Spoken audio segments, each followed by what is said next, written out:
स्वागत है और सीधे आपको ले चलते हैं हरिद्वार, जहां पर मुख्यमंत्री योगी माफ कीजिएगा अरविंद केजरीवाल क्या कुछ कह रहे हैं। जीवन से जुड़े हुए सभी आयामों को एक जिम्मेदार सरकार होने के नाते हम पूरा करना चाहते हैं। अगर आपके कोई प्रश्न है तो इस पे। केजरीवाल जी, आपने अभी तक कुल 3 घोषणाएं की और जिसमें स्वास्थ्य भी शामिल रहा है। आखिर उत्तराखंड का जो पूरा रोड मैप है वो कब आएगा? सारा धीरे धीरे करके चुनाव के पहले आपको कंप्लीट रोड मैप देंगे। ये करने का हमारा मकसद है, जैसे मान लीजिए जो दूसरी पार्टियां होती हैं, एक जो ट्रेडिशन चला आ रहा है, पार्टियों के पहले एक लोग अपने एसी कमरे में बैठ जाते हैं, एक 70-80 पॉइंट का मैनिफेस्टो बना देते हैं, वो जारी कर देते हैं। ना तो जनता को पता है मैनिफेस्टो में क्या लिखा है, और जब पार्टियों से पूछा जाए चुनाव के बाद कि जी आपने तो कहा था 15-15 लाख रुपए देंगे, तो कहते हैं वो तो चुनावी जुमला था।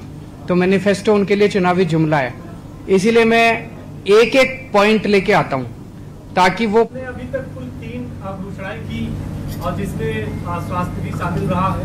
आखिर उत्तराखंड का जो पूरा रोड मैप है वो कब आएगा? सारा धीरे धीरे करके चुनाव के पहले आपको कंप्लीट रोड मैप देंगे।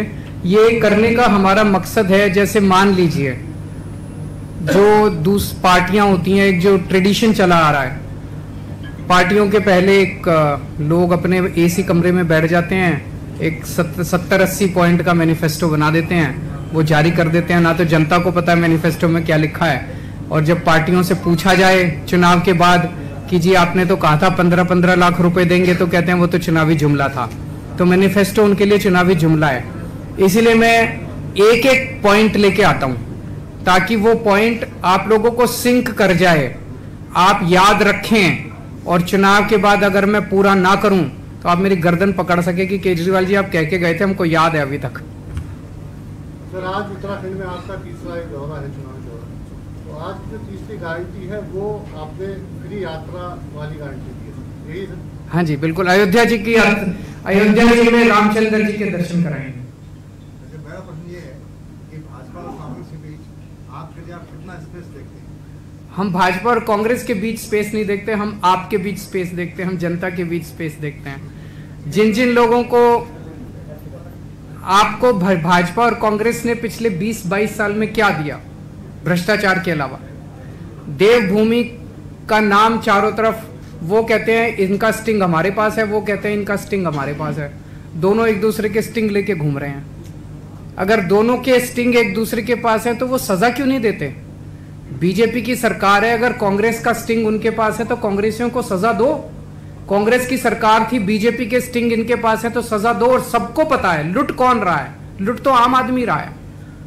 तो आम आदमी को तो कुछ नहीं मिलता, ये बस एक बार बीजेपी एक बार कांग्रेस, एक बार बीजेपी एक बार कांग्रेस, दोनों उत्तराखंड वासियों को लूट रहे हैं। पहली बार आम आदमी पार्टी आई है जो कह रही है कि अगर हमें वोट दोगे तो हम आपके स्कूल बनवाएंगे, हमें वोट दोगे तो हम आपके अस्पताल बनवाएंगे। कोई पार्टी, मैं आज आप लोगों को भी चैलेंज करता हूं, इनसे जब इनकी प्रेस कॉन्फ्रेंस में जाओ, इनसे पूछ लेना कि भाई केजरीवाल आया था कह रहा था स्कूल बनवाऊंगा, आप भी बनवाओगे क्या स्कूल? कोई पार्टी बता दो पूरे देश के अंदर जो ये कहे कि मैं आपके बच्चों के स्कूल बनवाऊंगा इसलिए मेरे को वोट दो। कोई नहीं कह सकती, क्योंकि उनको स्कूल बनवाने ही नहीं आते, उनकी नीयत ही नहीं है। कोई पार्टी कह दे कि हम आपके अस्पताल बनवाएंगे इसलिए आप हमको वोट दो, नहीं कह सकते, उनको आते ही नहीं, उनकी नीयत ही नहीं है। पूछना उनसे इसमें जाके, और अगर कहें हाँ बनवाएंगे तो बोलना जी कहाँ बनवाए, आपकी तो इतनी राज्यों में सरकारें हैं, 70 साल में इतनी बार मौका मिला, कब बनाए? दिल्ली के अंदर लोगों ने एक मौका दिया था, दिल्ली का हुलिया बदल दिया। दिल्ली के लोग इतने खुश हैं कि उसके बाद उन्होंने दूसरी पार्टियों को कभी मौका नहीं दिया। आज मैं उत्तराखंड वासियों से केवल ये कहना चाहता हूं, एक मौका आप हमें दीजिए, एक मौका। अब सारी पार्टियों को भूल जाएंगे, परमानेंटली भूल जाएंगे। अरविंद जी, एक सवाल महत्वपूर्ण है कि आम आदमी पार्टी को लेकर एक एक करके इनसे फिर आपको पूछ लेते हैं। आम आदमी पार्टी के बारे में ये आम विचारधारा है कि आम आदमी पार्टी इक्वल टू अरविंद केजरीवाल, इसीलिए जब हम आपका पोस्टर देखते हैं केजरीवाल की तीसरी गारंटी आम आदमी पार्टी की जगह, और यही दो सवाल जो महत्वपूर्ण उठाए आपके पुराने साथियों ने, जो अक्सर उठाते भी रहते हैं, आप पर कटाक्ष करते रहते हैं, योगेंद्र यादव और कुमार विश्वास जी। क्या आम आदमी पार्टी में सिर्फ अरविंद केजरीवाल है? क्या लोकतंत्र नहीं है? देखो, दूसरी पार्टियों से तो ज्यादा ही लोकतंत्र है, तो दूसरी पार्टियों की भी फोटो देख लो और हमारी। आम आदमी पार्टी आम आदमी के बारे में है। अभी जैसे मैंने कहा कि हम स्कूल के नाम पे वोट मांगते हैं, हम लोगों के स्कूल बनवाते हैं, हम लोगों के अस्पताल बनवाते हैं। कोई दूसरी पार्टी बनवाती है? किसी दूसरी पार्टी ने कहा हो कि हम आपके बच्चों के स्कूल बनवा देंगे इसलिए वोट दो? तो आम Aadmi party is equal to आम आदमी। हाँ जी भाई साहब, देवस्थानम बोर्ड होना चाहिए या नहीं होना चाहिए? बड़ा विरोध भी उत्तराखंड के अंदर इसको लेकर चल रहा है। इसके डिटेल्स भाई अजय कोटियाल साहब को बताएं। अगर आप इस बारे में बताएं तो अच्छा रहेगा। बिल्कुल बताएंगे जी। बहुत बड़ा मुद्दा है इस वोट का। मैं भी अरविंद केजरीवाल जी का ही चुनाव आती हूँ, तो अगर मैं जो बात बोलूंगा वो अरविंद केजरीवाल जी ही बोल रहे हैं, इसका मतलब ये होगा वैसा। बहुत शॉर्ट में बोलूंगा क्योंकि सर ने और भी जवाब देने होंगे। देवस्थानम बोर्ड 4 मेन मंदिरों को असर करता है और उसके साथ में और जो जुड़े हुए मंदिर हैं, यमुनोत्री, गंगोत्री, केदारनाथ, बद्रीनाथ, इनके चारों के ना भौगोलिक परिस्थिति, वहां पे पूजा कराने के तरीके थोड़ा थोड़ा फर्क है उनमें। अब मैं अगर 100 साल 150 साल पहले जाऊं, जब सड़कें नहीं होती थी, जब पुल नहीं होते थे, जब रास्ते में रहने की जगह नहीं होती थी, तब इन मंदिरों के तीर्थ पुरोहित नीचे आते थे, हरिद्वार और हरिद्वार से भी और नीचे प्लेन के इलाके में, और अपने जजमानों को अपने साथ एक गाइड की तरह ऊपर लेके जाते थे। बीच में चटियां होती थी, उसमें आग लगाते थे, लकड़ी जलाते थे रात को अपने तीर्थ पुरोहितों को, ताकि बचा सके जानवरों के हमले से। जहाँ पे पुल नहीं होते थे, नदियां होती थी, वहां पे उन्हें पार कराते थे। साथ में ऊपर से अपने गांव से राशन लेके आते थे, बीच में इनको भोजन खिलाते थे।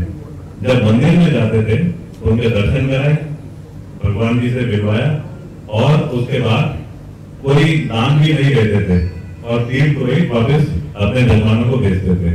शीतकाल के टाइम पे तीर्थ पुरोहित अपने जजमानों के गांव में, शहरों में, इलाकों में जाते थे, उनके घर में रहते थे, वहां उन्हें दान दक्षिणा मिलती थी और एक बड़ा अच्छा माहौल होता था। क्योंकि मैंने केदारनाथ में इन तीर्थ पुरोहितों के घर बनाए हैं आपदा टूटने के बाद, तो इनके पास मौका था, सरकार बनवा रही थी घर, कि घर का डिजाइन इस प्रकार से हो कि तीर्थ पुरोहितों को आसानी रहे। उन्होंने अपनी आसानी छोड़ करके अपने जजमानों के लिए कैसे सुविधा दी जाए उस प्रकार के घर के डिजाइन बनवाए, जो कि हमने कंस्ट्रक्ट करा है। मेरे को फिजिकली पता है वो। आज अगर इतनी बड़ी एक तरतीब थी, ये एक आध्यात्मिक तरतीब थी, धार्मिक तरतीब थी, तो देवस्थानम बोर्ड को अचानक आने की क्यों जरूरत पड़ गई? इससे पहले BKTC, Badri Kedar temple committee होती थी, एक बोर्ड और बनाने की कोशिश करी थी देवस्थानम बोर्ड से पहले, अचानक उसे स्क्रैप कर दिया, देवस्थानम बोर्ड बन गया।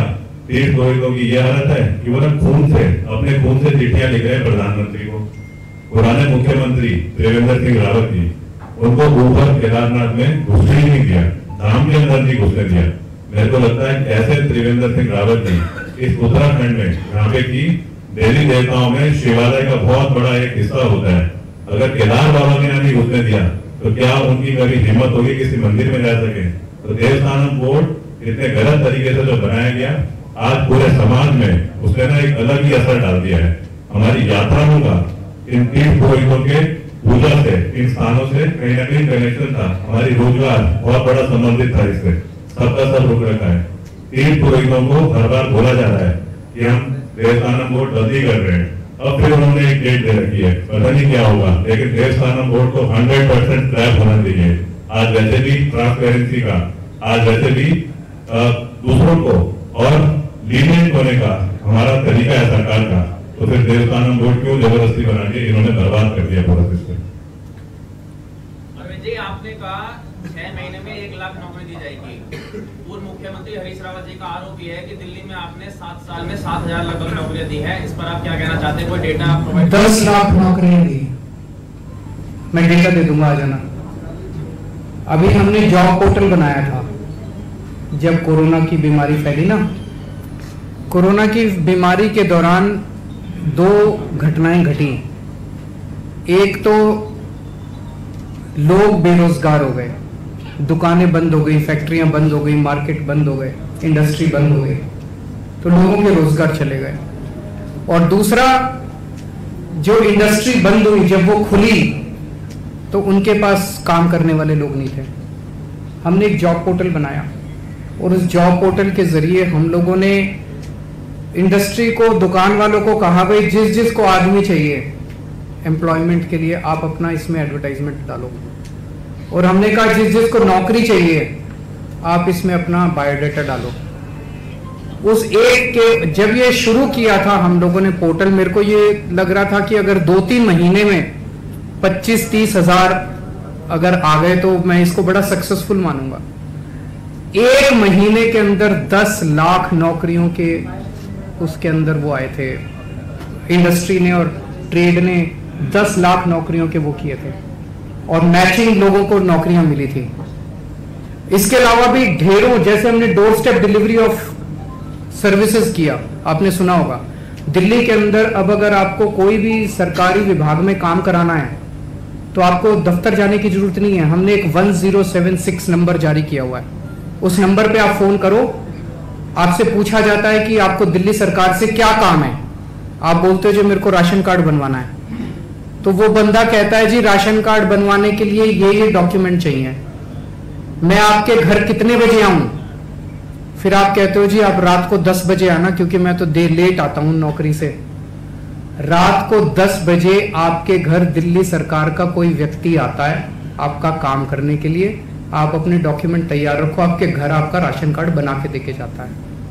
किसी सरकारी दफ्तर में दिल्ली में जाने की जरूरत नहीं। तो ये door step delivery of services में जितने एजेंट्स नियुक्त किए गए, ढेरों लोगों को उसमें नौकरियां मिली हैं। इतने मोहल्ला क्लिनिक बनाए, हर मोहल्ला क्लिनिक में कम से कम 4-4 लोगों को नौकरियां मिली हैं। तो रावत साहब को बोलिए आओ हमारे दिल्ली, जरा आपको दिखाते हैं कि कितने लोगों को नौकरियां मिली हैं।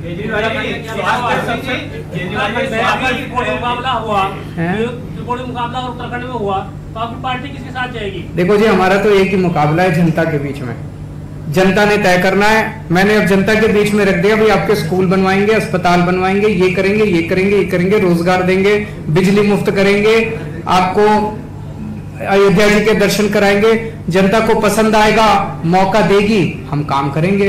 मौका किसी और को देगी तो उनकी जनता की स्वास्थ्य सबसे बड़ा मुद्दा है। आज स्वास्थ्य सबसे बड़ा मुद्दा है, और केंद्र सरकार ने जो योजना लागू की थी आयुष्मान योजना, आपने वो दिल्ली में लागू नहीं की।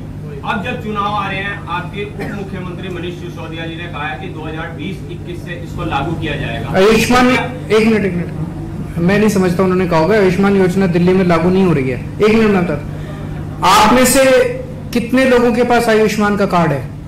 हमारे पास है। कितनी बार इलाज करा लिया? नहीं, मदर का किराया हमने।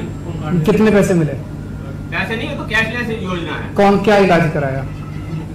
मैं आपको ये वो बता दूं, आयुष्मान योजना एक बहुत बड़ा स्कैंडल है। इस वक्त मेरा मकसद दूसरों की बुराई करना नहीं है, दूसरों की कमियां निकालना नहीं है। मेरा मकसद है एक पॉजिटिव एजेंडा शुरू करना। आयुष्मान योजना के तहत एक आप सर्वे करा लीजिए, एक आप रिपोर्ट जारी। उत्तराखंड के अंदर आयुष्मान योजना में कितने लोगों ने इलाज कराया, आप एक सर्वे करा लीजिए। नंबर 1, दिल्ली के अंदर हमने आयुष्मान योजना तो ये कहती है भाई जिसके पास कार्ड होगा 5 लाख रुपए तक का उसका कोई फलानी बीमारी का इलाज। दिल्ली के अंदर हमने दिल्ली के 2 करोड़ लोगों के लिए सारी बीमारियों का सारा इलाज मुफ्त कर रखा है। आपका अगर किसी बीमारी में 60-70 लाख रुपए का भी खर्चा आएगा, दिल्ली सरकार मुफ्त इलाज करती है। तो फिर आपको आयुष्मान की क्या जरूरत है? 5 लाख और कहां 60,000? 60 लाख कह रहा हूं मैं। हाँ, आपका 60 लाख, 70 लाख, 1 करोड़ जितना भी खर्चा आएगा फ्री इलाज करती है दिल्ली सरकार। अपने सारे सरकारी अस्पतालों में, मोहल्ला क्लिनिक में जितनी भी मुश्किल, महंगी से महंगी दवाइयां, महंगे से महंगे इंजेक्शन, सर्जरी, कैंसर, बड़ी बड़ी बीमारी, सारा इलाज मुफ्त है। अरविंद जी, पार्टी बनी थी तो जन लोकपाल और right to recall, right to reject की बात आप करते थे, आप क्यों नहीं इसकी बात करते? बात करेंगे जी, केंद्र सरकार में मौका दीजिए, उसको करना है। हम आपको राइट टू रिजेक्ट करके राष्ट्रीय राजनीति के बदलते परिदृश्य में अरविंद केजरीवाल की भविष्य में क्या भूमिका होने वाली? अरविंद केजरीवाल एक छोटा सा आदमी है, आपकी तरह आदमी है। जैसे आप सब लोग चाहते हैं कि देश सुधरे, हालात सुधरे, अरविंद केजरीवाल भी चाहता है कि देश सुधरे, हालात सुधरे। बहुत बहुत शुक्रिया।